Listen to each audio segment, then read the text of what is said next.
Hey, what's going on, y'all? What's up? What is up? So, I'm doing another R. Kelly video and I'm trying to catch up with some of the paperwork in the New York case. And, that's a really tough case to keep up with. There's lots going on, but I'm trying to get all the small tasks out of the way before I jump on the big task, which is to kind of do a legal analysis of the R. Kelly New York trial or his New York charges.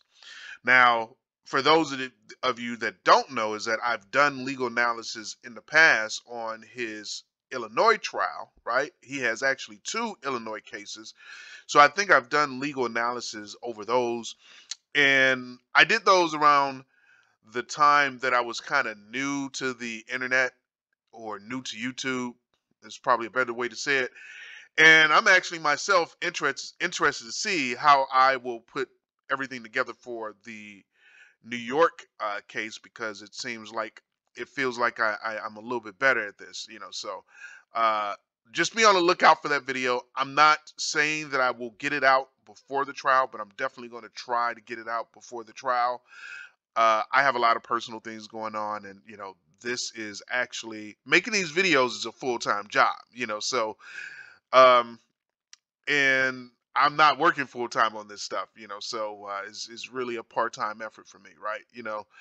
Uh, Before I get into this, I do want to say that I need your help. My channel doesn't really get viewed a lot, and I'm asking that if you like this video, I'm asking that you go out and you share it. I used to post things on Twitter, but Twitter is trying to get my personal information and they're trying to get all of my business. And I really don't want to deal with Twitter right now. I don't really want to touch Twitter right now. I think I have a solution for Twitter, but for the most part, I'm so pissed off that I actually have to, use a solution for them that I just kind of don't even want to touch it. But if you like the video, uh, share it, right? So I'm just going to rely on the people who come to my channel, right? Whether you're a member or not, I hope that you would become a member and you would subscribe if you like this video, and you click the notification button if you like this video. But most importantly, if you like the video, share it.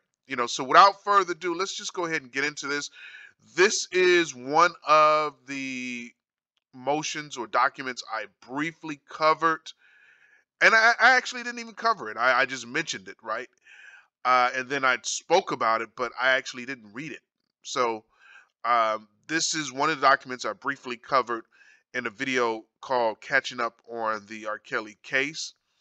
And I didn't actually read it. I just read the title and I just made assumptions.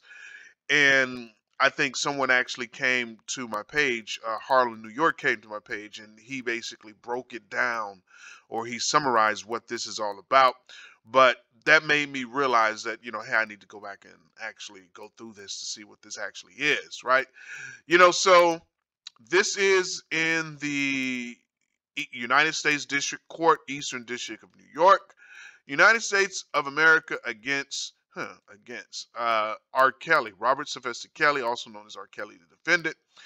And this document is memorandum of law in support of the government motion and Limelight to protect the identities of certain victim witnesses. Now, you guys already know that, this has been a hot button issue for a while.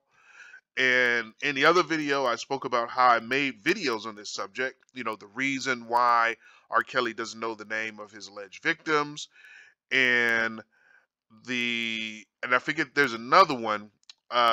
The reason why they use the name Jane Doe or something like that in some trials. And then in that video, I actually go over the history of Jane Doe, right? And its use, right?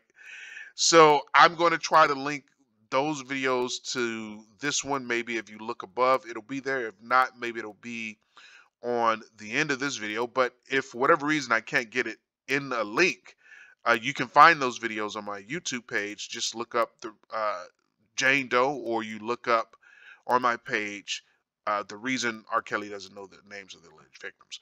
But let's just go ahead and get into this again. This is the memorandum of law in support of the government's motion in Limelight to protect the identities of certain victim witnesses. In the preliminary statement, the government respectfully submits this memorandum of law in support of its motion in Limelight in advance of this trial, currently scheduled to commence on August 9th. This motion in Limelight seeks to protect the identities of certain charged victims referred to as Jane Doe 2, Jane Doe 3, Jane Doe 5, and the third superseding indictment. Right? What about Jane Doe 1? I think there's more Jane Does than just 5, but anyway, I digress. Herein and referred to as victim witnesses that are expected to provide and or will be subject of sensitive and personal testimony concerning illegal activity or illegal abuse, illegal contact, and other acts committed by the defendants at trial. Specifically, the government moves the court to, one, permit the victim witnesses to testify using a pseudonym of their first name only, limit references to each of the victim witnesses in open court to their pseudonyms or first names only, and prevent public disclosure via cross-examination or otherwise of victim witnesses' respective address, names of family members, or exact place of employment, if any. For the reasons set forth below, the court should grant the government's motion, right? And then it gives a background. The charge conduct on May 12, 2020, a grand jury in Eastern District, New York, returned a nine-count third superseding indictment. The indictment charging the defendant with racketeering and alleging 14 racketeering acts, including bribery, exploitation, kidnapping, transportation, and other individuals for the purpose of engaging in illegal assault activity, illegal coercion, and enticement of individuals and forced labor, as well as violations of the Mann Act relating to the transportation of individuals, including for the purpose of engaging in illegal assault activity and illegal coercion and enticement of individuals, including in violation of 18 USC 242 2422. I'm sorry, 18 US 2421 A, 2422 A, and B, and 2423 A. I hate reading stuff like that because it just doesn't, the mind doesn't really translate this into anything meaningful, but I have a solution for this when I actually go and do the legal analysis. Among the charges are offenses that carry a 10-year mandatory minimum sentence. The defendant's alleged victims are identified sequentially in the indictment as Jane Doe 1 through Jane Doe 6. Okay, so there's a total of 6. The charged victim witnesses, the government anticipates that the charged victims, Jane Doe 2, 3, and 5, will be called as witnesses at trial and will also be subject of testimony and other evidence elicited at trial. So does this mean certain people aren't going to be called as witnesses at trial? That's really interesting. Or does it mean that these are the only individuals that they're concerned about? Then it goes on. Jane Doe 2, the indictment charges the defendant with racketeering, including predicated racketeering acts involving Jane Doe 2, an individual whose identity is known to the government and the defendant. Jane Doe 2 is expected to testify that she met the defendant in or about 1999 in Chicago when she was a certain age. After a member of the enterprise approached her at a fast food restaurant, informed her the defendant wished to speak to her. Thereafter, Jane Doe 2, the defendant, engaged in assault activity or assault conduct with Jane Doe 2, and on multiple occasions filmed Jane Doe 2 being assaulted with the defendant, thereby producing pornography. Jane Doe 3, the indictment charges the defendant with racketeering, including the predicated racketeering acts involved Jane Doe 3, an individual whose identity is known to the government and the defendant. Jane Doe 3 is expected to testify, and she met Kelly in 2003 at a mall outside state of Illinois when she was in her early 20s and working as a radio station intern. The defendant invited Jane. Ooh, wow. Now, I think I remember this one. And it's interesting that they would throw her in because I don't think I expected. If you know who, this is kind of funny. I was just about to ask if you know who Jane Doe 3 is. Put your comments below, but don't do that because that's just not. It's immoral for us to be doing that when they're going to court asking to protect the identities of these individuals. So I don't want to encourage people to essentially. I don't think you would be breaking the law because they haven't ordered the general public not to reveal these people's identities.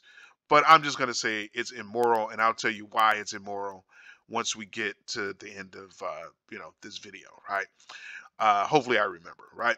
But I believe I remember this person because they were on the news and they said that they were an intern uh, you know, for R. Kelly, and then that R. Kelly ended up dating them, and for whatever reason, she was emotionally distressed or whatever, right?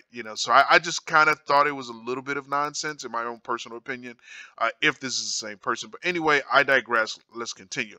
The defendant thereafter invited Jane Doe 3 to travel to Chicago, Illinois, purportedly to conduct an interview of him in connection with her employment at the time. Following their arrival in Chicago, Jane Doe 3 was directed to a recording studio. Once there, she was escorted to a room within the studio by one of the defendant's associates, who also took and searched her suitcase. Interesting. Later, while in the room, another associate made a copy of Jane Doe 3's driver's license, directed her to sign what she believed to be a non-disclosure agreement, right? So you signed a non-disclosure agreement, and advised her not to talk to anyone and to keep her head down. Jane Doe 3 ultimate what in the world? Ultimately spent approximately 3 days in the room, which was locked without sustenance. After a member of the enterprise eventually provided her with food and drink, she became tired and dizzy. She woke up sometime after and saw the defendant was with her in the room, and that her underwear had been removed without knowledge or consent, which in combination with circumstances made it apparent that the defendant had been abused while she was unconscious. Wow. Wow. Now, this is the first time I have ever heard this type of allegation. This is crazy. This is absolute crazy because to me, this is another one of those drugging stories where a person claims to have been drugged, right? They don't say that they were drugged, right? But essentially, that's what they're alluding to, right? That's what the prosecutors are alluding to, is that you gave an individual food and drink. Thereafter, she became tired and dizzy, right? So you're alluding that she was drugged, and in that instance, after it's all over and you feel like you've been abused or you've been assaulted, why not go to the police? I'm so tired of these stories where people are coming out decades later, and it would be interesting to know if Jane Doe 3 continued to see R. Kelly. People, these stories are just crazy. They are just crazy as all hell. And it's going to be interesting to see if they're able to convince jurors that, this stuff is real. Now, before you just automatically assume that, oh, no jury is going to fall for this, you have to understand people in general are stupid. And, I don't mean to say that to be facetious, but people are sometimes stupid, and even I could be stupid on the jury, right? Even I can come to some stupid conclusion, right? But just in general, people are stupid and they'll just fall for anything. And then if it's not for stupidity, sometimes people just love drama. And then if it's not for drama, sometimes people just love to destroy. So it's like you're trying to get through the evils of a person, right, to convince them that this man needs to go free. But on that same token, I hope that whoever argues the case realize that, people can just be evil. You have people out there that loves to kill, steal, and destroy, right? And you just hope you don't have somebody like that on the juror. But I don't even believe this story. I'm sorry, I don't believe it.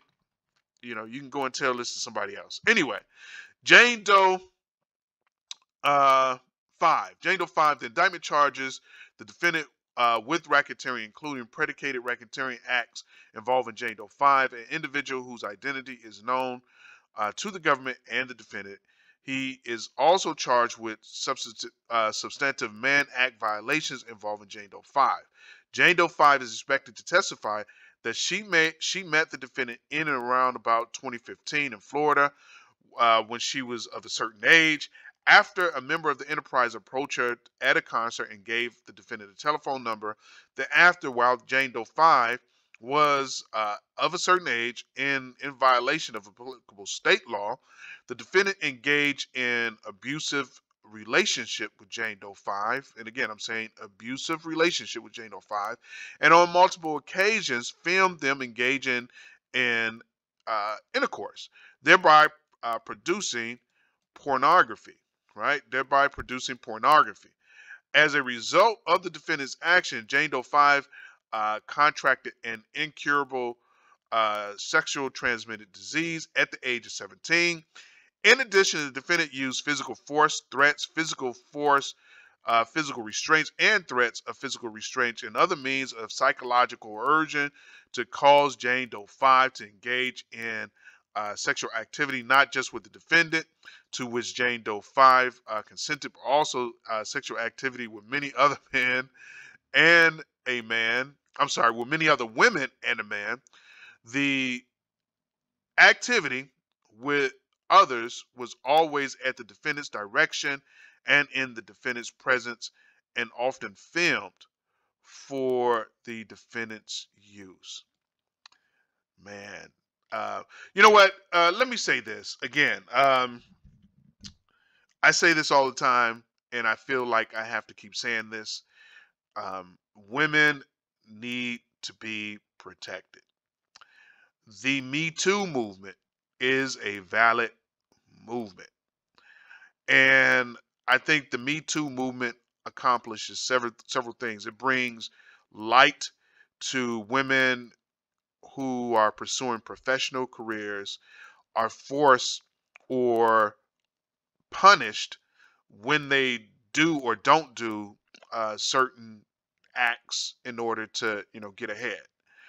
And I also think it sheds light on women being assaulted. So those are issues that we need to bring forth in our society. And those are issues that basically us as a society have to decide to resolve so that women can be protected. I promote the Me Too movement. I respect the Me Too movement. However, and if I'm saying anything, check me. Check me if I'm saying things in this video. If you're a supporter of R. Kelly, or if you're an accuser of R. Kelly, or if you're the type of person that wants to see R. Kelly go to jail, check me. I need to be checked, right? If I'm saying anything that you believe is unfair, comments below. I need to hear it.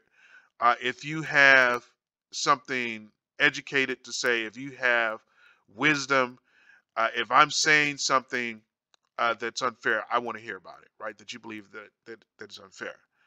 Now, with that out of the way, with that out of the way, this is absolute bullshit. 100% bullshit. Because I think that, okay, so Jane Doe 5, we all know who that is, right? We all know, and I'm not even going to throw the name out there because, again, I think it's kind of immoral for me to try to or accidentally reveal the identities of the people, but everybody knows who these people are. And the thing of it is, I think that there is a problem with this because Jane Doe 5 is not from Florida. They just happened to meet in Florida, right? So let me read this again. The indictment charges the defendant with racketeering, including predicated racketeering acts involving Jane Doe 5. The individuals whose identity is known in the government and the defendant is also charged with Substantive Mann Act violations. Jane Doe 5 expected to testify. She met the defendant in or about 2015 in Florida. From my understanding, Jane Doe 5 is not from Florida. If Jane Doe 5, you guys let me know. Can you confirm or deny that Jane Doe 5 is from Florida? If you know who she is, don't say her name. Just say Jane Doe 5 is from Florida or is not from Florida. I wanna, if memory serves me correctly, Jane Doe 5. Where is Jane Doe 5 from?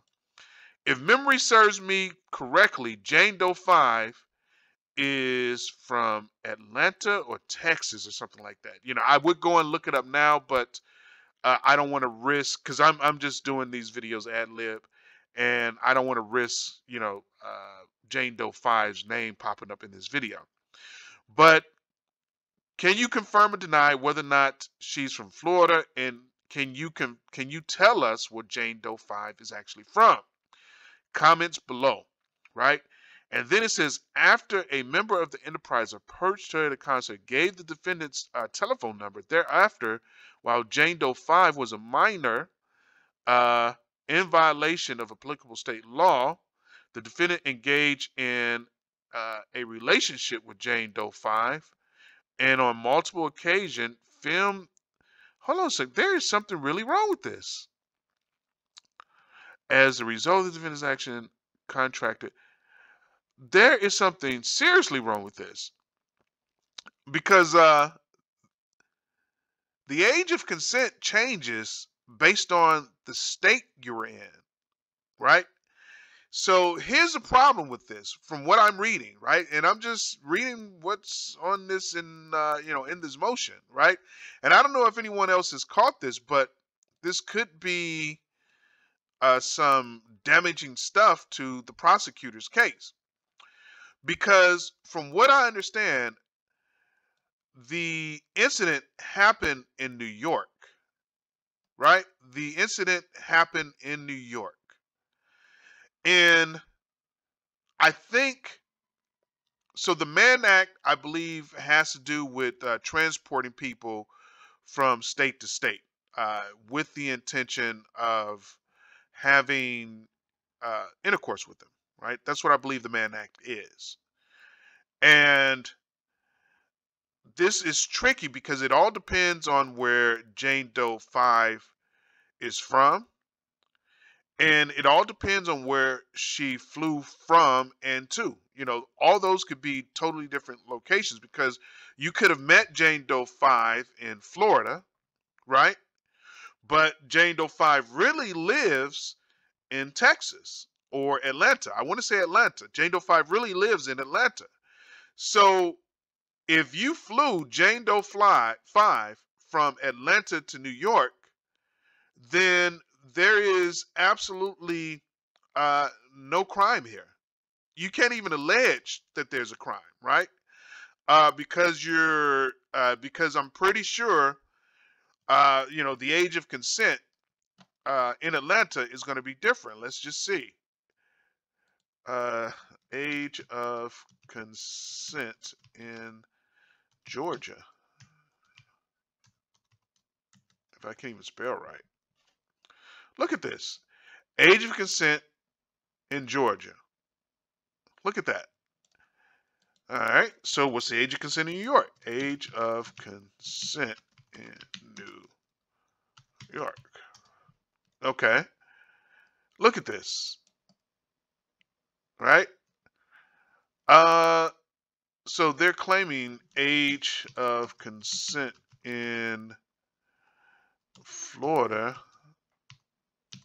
is 18. Yeah, so it's 18. So it's like, honestly,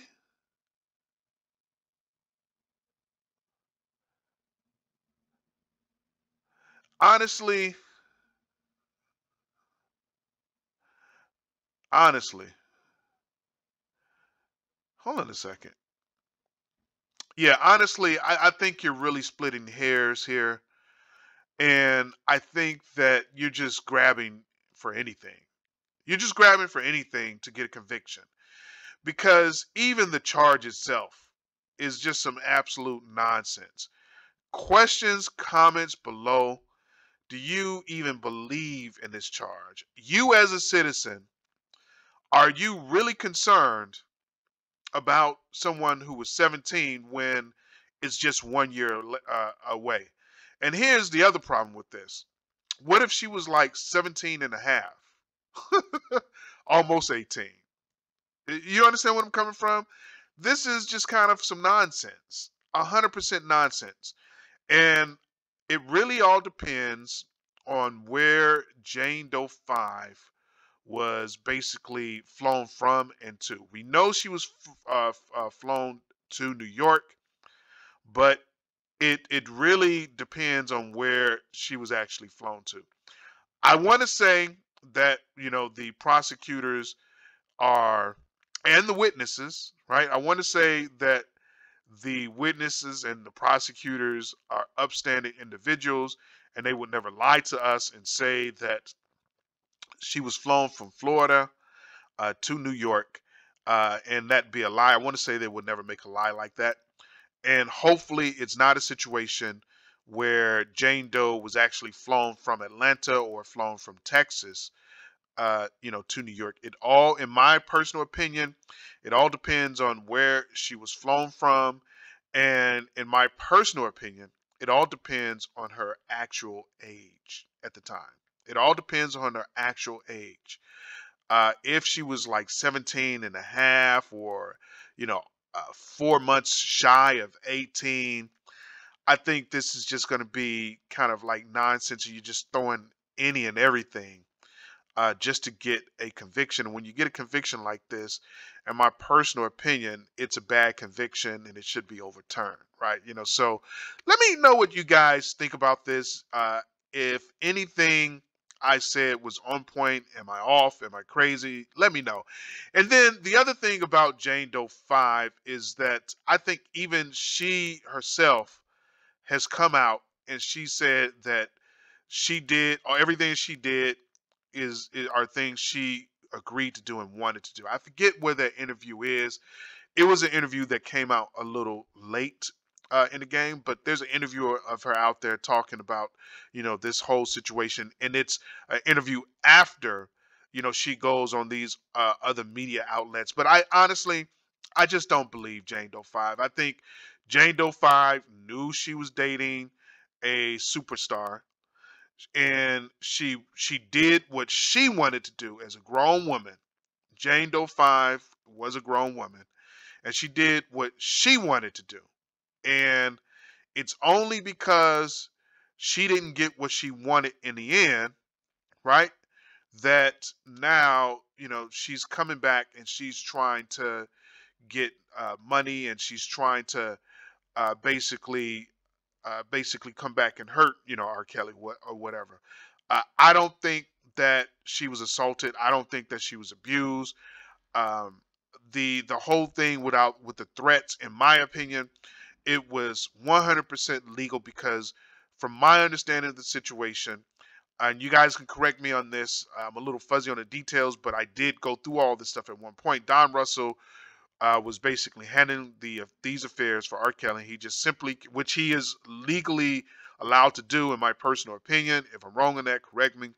And he just said, "Hey, look, if you take this to court, all this stuff is going to come out. It's going to come out that you agreed to shoot videos. It's going to come out that you agreed to have, sex with women. It's going to come out that you agreed to have sex with other men. It's basically going to come out that you was hoeing."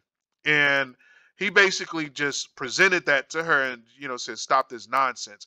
And it is nonsense because, from me and people, you can't just, and again, I agree that, the Me Too movement is important, but it's there's something about black people that will just believe any fucking thing, right? And we allow ourselves to be duped. And we allow people to come to us and say silly stuff like, oh, just because, she was a prostitute selling sex doesn't mean that she had the right to be raped. Yes, everything in that statement is correct, but because she's a prostitute and she's selling sex, that means you have to question, some of the story, and you have to look at the facts, and you have to look at, who she is and what she was doing, and you have to put that all together. I'm not saying that you can't rape a prostitute, but what I'm saying is that you don't allow people to disarm your basic common sense and your basic judgment by trying to use some type of morality, strategy against you, or manipulation tactic against you. If a person is out there selling sex, and they're all of a sudden, and there's evidence that not only that they were selling sex, but there's evidence that she was paid. There's evidence that she consented. You can't ignore all that. And that's what I'm saying in this case. I'm not saying that Jane Doe 5 was a prostitute. I'm definitely not saying that. I'm saying that Jane Doe 5 was dating R. Kelly. And I'm saying that Jane Doe 5 knew that R. Kelly was a superstar. Jane Doe 5 went to R. Kelly's concert, and she knows who he is. She knows at this time what R. Kelly was accused of in the past, right? She knows at this time of the 2008 trial against R. Kelly. So she herself, right, has knowledge. She has to have knowledge, right? You don't go to R. Kelly concert and not know who he is. So she has knowledge of all these allegations against him in the past, right? She knows he's a superstar, and she agrees to fly out to another state to hang out with this guy, right? And she agrees to come up to his hotel room. People, you cannot let other people disarm you of basic common sense. She was a groupie who wanted to date R. Kelly, period. That's all it was. And because she didn't get what she wanted, now she wants to come back and sue for some insane amount of money. But in order to make her lawsuit valid, she has to come out and see R. Kelly criminally prosecuted, because that's the game. You want to make sure the person gets criminally prosecuted, then you come with the civil case. And then on top of that, there are allegations out there that she was, number one, already sleeping around with multiple people, and there's also even allegations out there floating around that she already had an STD. She already had the herpes virus. Now, again, the herpes issue comes up over and over again. My position on this is that if you are out there having casual sex, and that's all it was, she wasn't married to R. Kelly. She was having sex with R. Kelly and other women and another man. And if you're out there having casual sex, you yourself are responsible for something called contributory negligence, meaning you're contributing to whatever happens to you. But I just say that you're responsible for whatever happens to you, because you're having casual sex, and STDs is a common risk with having casual sex. And if you do that, you accept that risk. But in order for her to escape her responsibility, they're going to say she was dizzy. They're going to say, she fell asleep. That's what they're saying. So now she doesn't have to take responsibility for her actions. And then, to make matters worse, when you listen to her own testimony, you'll see that this isn't consistent with what she said. She said she came up to his room and she just wanted to be over.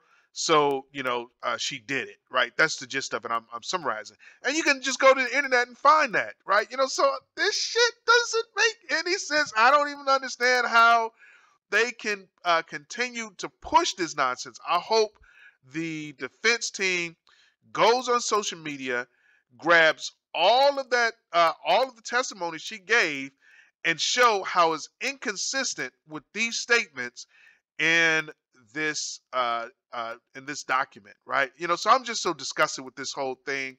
It's such BS. And again, if you think I am being unfair, if you think that you know, I am not supporting, if I'm victim bashing, let me know. I just simply don't believe Jane Doe 5 is a victim, right? Anyway, let's move on. So it goes and it says argument, and this video is probably going to be too long. I need to probably I'll move. I'll stop commenting less, or I'll comment less, right? Argument at trial, the government expects that the victim witness will testify about and or the subjects of the testimony and other evidence relevant to the crimes charged in the indictment. Due to the sensitive nature of the testimony and evidence, as noted above, the government moves in limelight for the court. One, permit the victim's witness to testify using their first names only and pseudonyms, and limit the reference of each victim witness in open court to their first names only or pseudonyms. And three, prevent the public disclosure via cross-examination or otherwise of the victim witnesses' respective addresses, names, family members, or exact place of employment, if any. As discussed, these measures are necessary to protect the victim witnesses for potential harassment from the media and others, undue harassment, and other adverse consequences. So this one I am a little torn on, right? Protecting the victims, right? So here's the thing. Here is the thing. Now, first, I am going to partly agree with this because you have people out there doing silly shit, and you know, they're running around showing up to where these alleged victims are. They're making threats to these alleged victims. They're burning up the cars of these alleged victims, and they're attacking these alleged victims. And I think that if they need to be protected for those reasons and those reasons alone. However, as it comes down to the media, protecting these alleged victims from the media, I think that these alleged victims should get no protection. And I'm not saying that because I'm victim bashing, because these people haven't been proven to be victims. I'm saying this because it should be fair. And what's fair is that these people these alleged victims are coming out in social media and they're attacking R. Kelly, but yet the alleged victims themselves can't be held responsible in social media. And I think from that perspective, from the media perspective, this should be denied because you can't have your cake and eat it too. You can't come out as the alleged victim, you can't come out and start making these statements, and you can't come out and participate in documentaries which essentially assassinate a person's character. And then when it's your time to be judged in the public eye, you want to be protected. That's bullshit. That's 100% nonsense. It's 100% bullshit. And from that perspective, I think this whole thing should be allowed in on one respect, and from the perspective of they should put an order out there that says anyone found attacking you know, or making threats towards these alleged victims should and will be arrested, which that's going to happen anyway. But I think they should get no media protection because they themselves are coming out and doing press conferences. They're coming out, and it doesn't even make any sense. How are you going to protect somebody in the media when they themselves are going out in the media doing press conferences, giving statements in in these press conferences, and basically attacking R. Kelly in these press conferences? And I think if anything, the only thing that they're trying to do is that they're trying to um, eliminate the damage that these alleged victims have already done to the case, right? You know, because again, when you look at Jane Doe 5, her statements are not consistent with the statements in this document. This thing about her falling asleep is totally in contradiction with what she has said in, you know, the press conference. So uh, right here and right now, I'm just going to say this document, right, is stupid. I'm just going to say it's stupid, and it makes no sense, and it's a waste of the court's time. That's my opinion, because you're coming out, the alleged victim themselves are coming out, they're doing press conferences, they're coming out on social media, and they're coming out, doing YouTube videos, and now you're trying to say you want to protect them from the media. That don't make any sense, right? Legal standard. The Confrontation Clause guarantees defendants in all federal and state criminal prosecutions the right to confront government witnesses testifying against them. And that's case law California v. Green. This right, however, is not absolute. A defendant's right under the Confrontation Clause must yield to accommodate other legitimate interests in a criminal trial process. Chambers v. Mississippi. For instance, the Supreme Court has observed that there is a wide latitude insofar as the Confrontation Clause is concerned to impose reasonable limits on such cross-examination based on concerns about, among other things, harassment, prejudice, confusion of the issues, the witness safety, or interrogation that is repetitive or marginally relevant. And that's Delaware v. Arstow, right? And deciding whether to limit the scope of cross-examination, the court must balance the government's reasons for requesting such limitations against the defendant's interest in the full cross-examination of the witness. What is this limiting cross-examination? No, you definitely do not have a right to limit cross-examination in this case. And I don't even know why they're throwing this in here. Let's see. And then it goes, if the question asked is one that is normally permissible, the state or the witness should at the very least come forward with some showing of why the witness must be excused from answering the question. Please, these people have no right to protection, right? The trial judge can then ascertain the interest of the defendant in the answer and exercise and inform discretion in making his ruling. This is going to be a big problem for Rkelly because,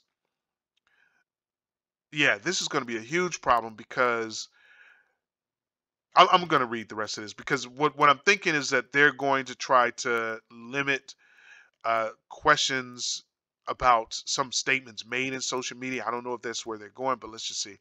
In the trial context, courts have found that potential for reprisal, humiliation, or annoyance are sufficient to justify non-disclosure of personal identifiable information by witness. Oh, this is bullshit. As an Honorable Adeline R. Ross, Director Judge in the Eastern District of New York, has summarized. So here's a problem. These alleged victims have come out and they have made contradictory statements in social media.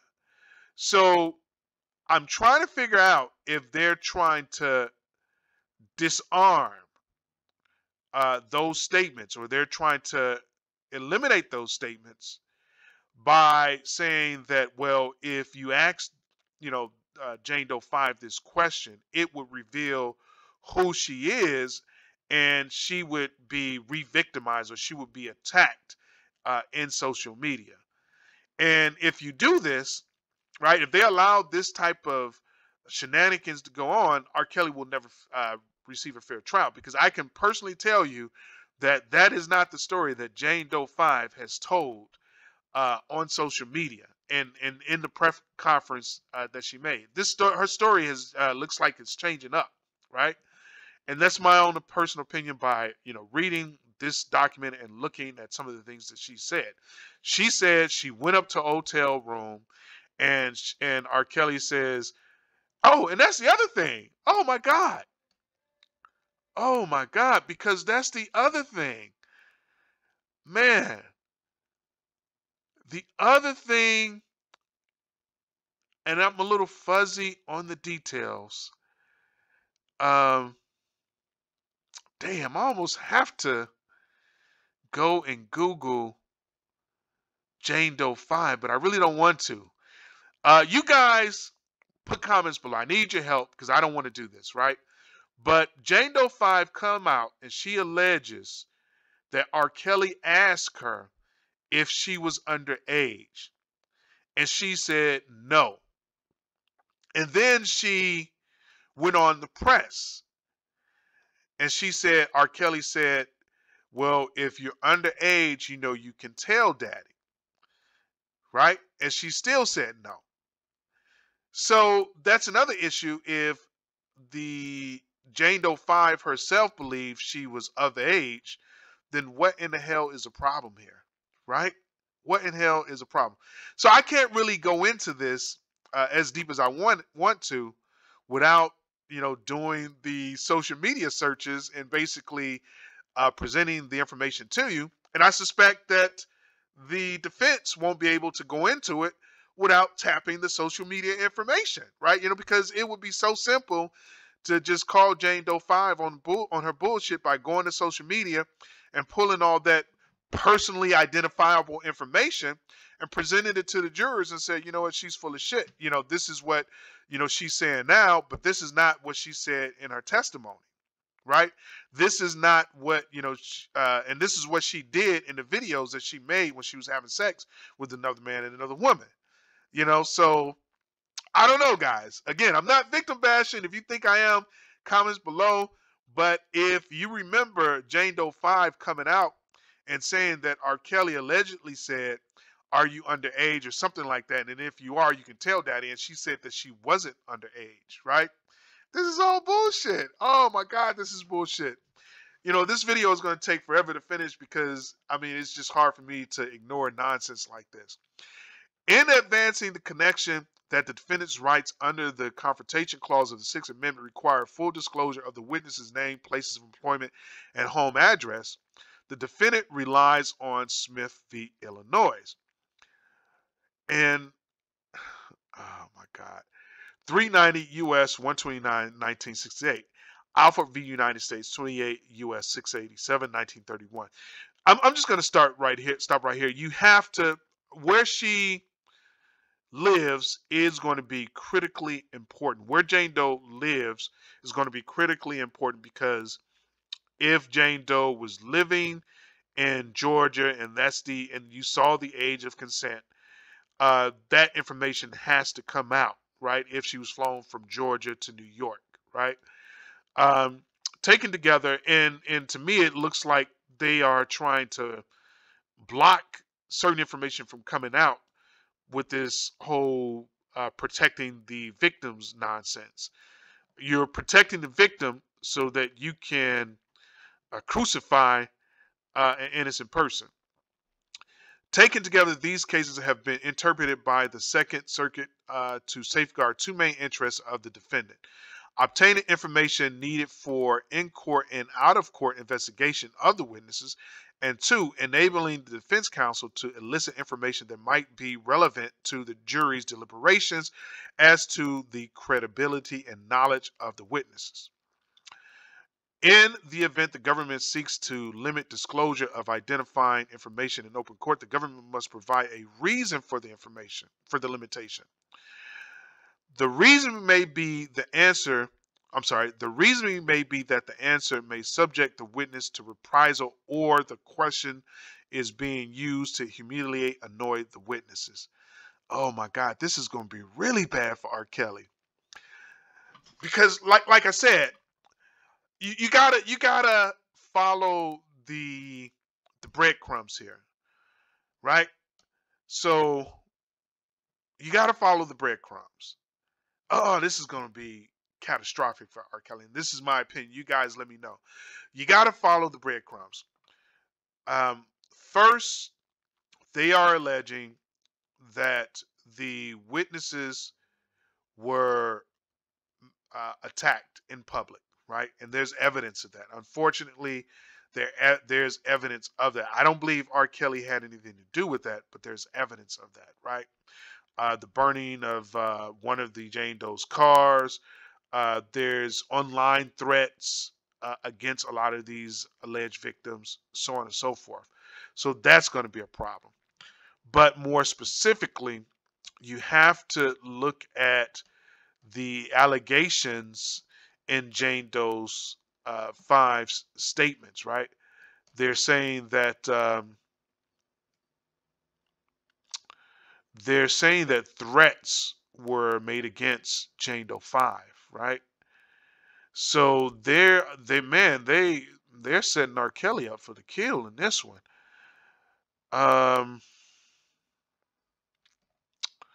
Yeah, they are setting kills up for the kill. Where is it?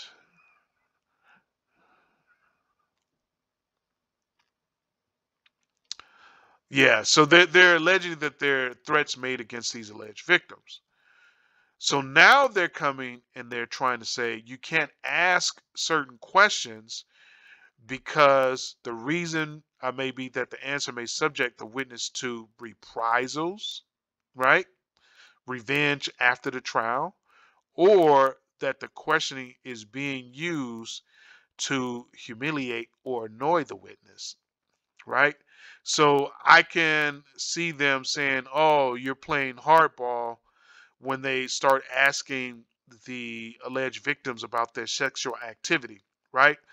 Or they bring the Jane Doe Five's friend in, right? Whose name I'm not going to throw out there, but her friend even called her on her bullshit, right? They'll say that you're playing hardball if you bring that lady as a witness, right? If you bring a friend as a witness, they'll say you're playing hardball if you question Jane Doe 5 about her comments in social media, right? So in my mind, what's happening here is that they're trying to strengthen their case by preventing certain tactics by the defense, right? They're trying to limit what the defense can use in order to basically protect R. Kelly. Let me know what you think about that theory. Am I off? Am I crazy? Am I stupid? Comments below. Let me know where I am with that theory, right? Then it just goes on. The defendant is then required to demonstrate a particularized need for disclosure of relevant information, which the court weighs against the risk to the witnesses. And yeah, I mean, basically, R. Kelly needs to have every bit of Jane Doe's 5 information disclosed because that's the only way he can defend himself. If he's not able to disclose the videotapes of her agreeing, which I'm told she agreed on video to have sex with other people. If they can't disclose information like that, then how in the hell is he going to defend himself? He wouldn't be able to defend himself, in my opinion, right?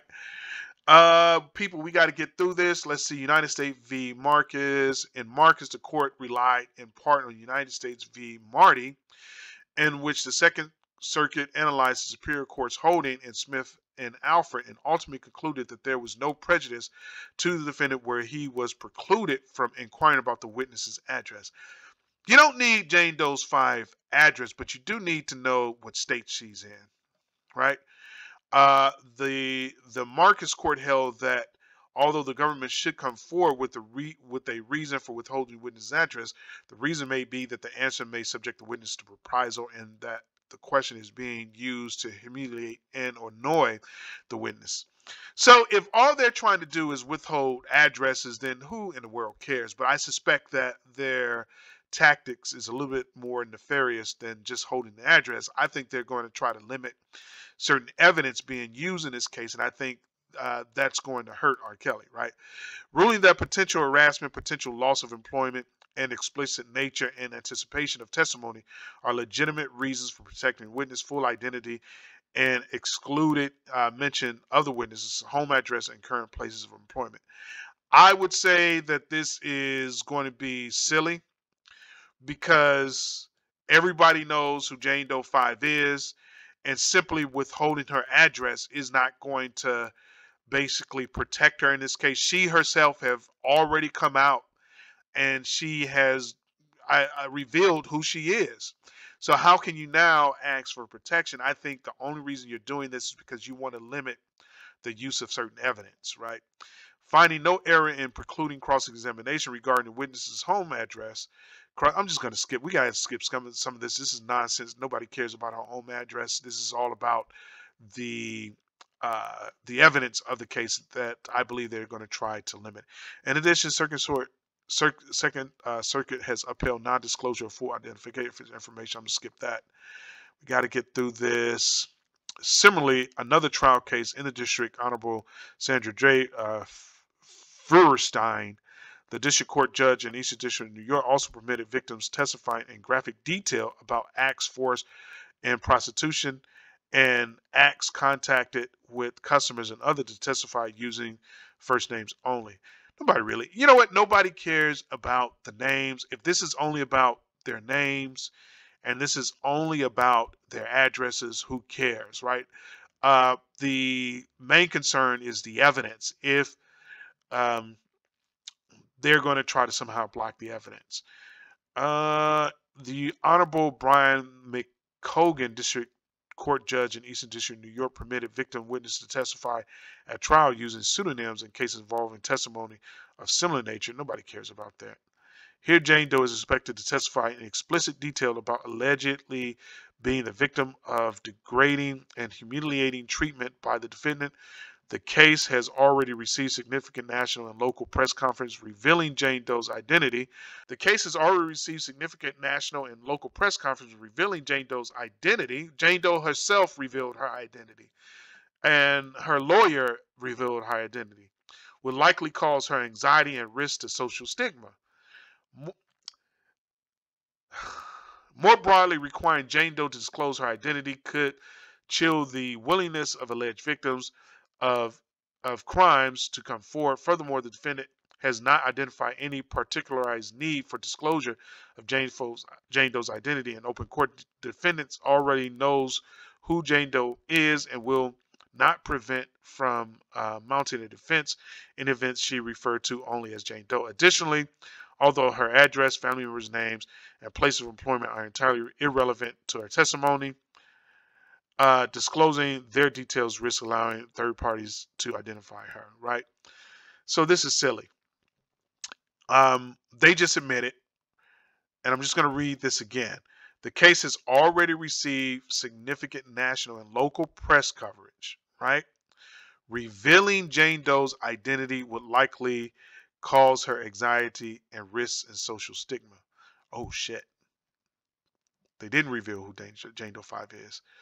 Here, Jane Doe 5 is expected to testify in explicit details about allegedly being the victim of degrading and humiliating treatment by the defendant. The case has already received significant national and local press coverage. Revealing Jane Doe's identity would likely cause her anxiety and risk social stigma. Damn, I'm going to have to edit that out. More broadly, requiring Jane Doe to disclose her identity could chill the willingness of other alleged victims of crimes. So this is silly. Everybody knows who Jane Doe is. Jane Doe herself has come out and revealed her own identity. So why now does she need protection? This is all bullshit. This is just some type of game that the prosecution is running. 100% nonsense. Let me see here. Additionally, although address, family members' names, and places of employment are entirely irrelevant to our testimony, disclosing details allowing third parties to identify her. I do actually think that they need to get Jane Doe's friend to come testify, because Jane Doe's friend, if I was Rkelly and I was working on defense, I would try to get a subpoena for Jane Doe 5's friend to come and basically testify, because her friend is going to have some additional information about this case that could exonerate Rkelly, right? Then it goes on. Moreover, at certain sentences of traffic, courts in this district have permitted victims to give in-court victim impact statements using only their first name. We're going to skip that. We don't care about her name. We know who she is, but we don't care. The limited protection requested by the government for the victim witness personal identification are reasonable, necessary, and appropriate to protect their safety and well-being, avoid harassment of victim witness by press and others, and prevent undue harassment and other adverse. We're just going to skip a lot of this stuff because now we're getting to the point where it's really silly. Moreover, requiring the victim witness to provide publicity, full identifying information does not serve any legitimate purpose, whatever. Against well-known, grounded need to limit full identity of victim witness publicly, the defendant will be unable to articulate any particularized need for disclosure of victim witness identifying information in open court. Let's just read the conclusion. The foregoing reasons, the government respectfully requests that the court grants government motions in its entirety and limit the disclosure of the victim, witness, personal identity information, and allow them to testify using only their first name, using pseudonyms. All right, so you pretty much already know. Well, you've already heard what my position on all this is. I think on one hand, you can't have people making threats against the. Oh, actually, hold on a second. The jury will also be informed of the victim witness full names during the testimony. The victim witness will confirm their true names and photographs depicting their full names underneath, which will be admitted into evidence shown by the jury, not the public. The government also respectfully requests that during the in-person voir dire process, photographs of the victim witness depicts their full names and be shown to prospective jurors, not the public, to ensure the members of the jury do not know the victim witnesses. All right, so look, let's just go ahead and end this video. This is what I think. Nobody cares about the victims' names and their addresses. At least I don't care, and hopefully you don't care, right? Because if you care, that means that you would probably be tempted to do something silly like go to their home or send them threatening letters or attack them in some way. And I hope that nobody is thinking of that, especially now. I've made videos about and I forget what it's called. I think it was